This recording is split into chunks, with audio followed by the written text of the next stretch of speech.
When I was chosen as head prefect in primary 6, I asked him the same thing. What do I have to do as a head prefect?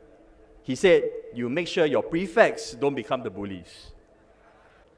My fellow Singaporeans, I'm telling you this story because we need to bully-proof our society and our politics. I'm using the word bully-proof in the same way as waterproof. We need to bully-proof our society.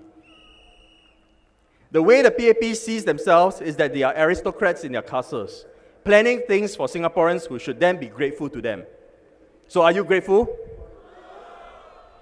That's why this election, the PAP keeps talking about leadership renewal and building a strong team. They keep talking about themselves. What if you Singaporeans are not grateful to them? Or if you dare to openly disagree with them, what do you think will happen? They'll say, repent. Or they will use government programs, resources, and even departments to fix you. For a long time, the PAP used the upgrading of HDB flats, the very homes you live in, including lift upgrading that will benefit older folks, as the so-called carrot to get voters to vote for them. Wards that elected a non-PAP MP were pushed to the end of the queue. HDB upgrading is a national program and should not be used for partisan purposes. The HDB is a statutory board of the Singapore government that serves all Singaporeans. It is not a department of the PAP which serves only their own support. Do you know that Hougang only saw its first upgrading after the Hougang by-election in 2012? This is 20 years after the start of the national upgrading in 1992. 20 years of older folks punished to climb stairs, not 20 minutes lining up for chicken wings. But Hougang, Aljunied and Punggol East voters, you guys, have shown that Singaporeans know how to stand up to bullying.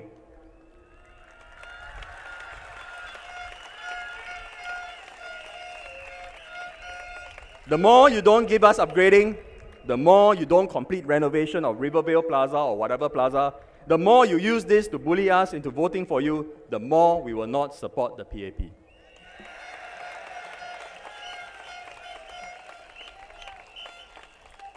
We are not angry because we lose out. We are angry because when we fly and salute our national flag, we see 5 stars, and one of the stars is justice. The PAP government talks a lot about how well they have done to create jobs for the elderly. Do you believe that? The reality is that too many older Singaporeans still work in low-wage, physically demanding jobs. Despite long hours, they still struggle to make ends meet. I am very sure a lot of them do not do it for exercise. On September 1st, after nominations closed for this election, the Prime Minister called a press conference. He praised the PAP candidates contesting in the constituencies held by the Workers' Party. He said, and I quote, "You need courage, perseverance, thick skin. You need a stout heart. You need to be prepared to fight and push and push and push again," unquote.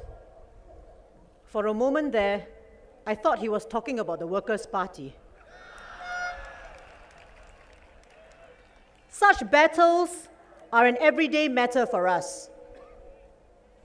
It is not an easy thing to come forward as a candidate for the Workers' Party. The odds are greatly stacked against you. We do not have huge political affiliates like NTUC to secure us jobs. We do not have the luxury of being reshuffled into safe seats under the coattails of a heavyweight minister. And after disappearing from the area for a 4-year foray in Joo Chiat, veteran Charles is back. What does this say about the way the PAP is treating Punggol East voters? Does the PAP respect your vote at all? PAP candidates who lose elections can eventually be fielded in safe GRCs and sheltered into Parliament. I suspect that Dr. Koh will become an MP soon.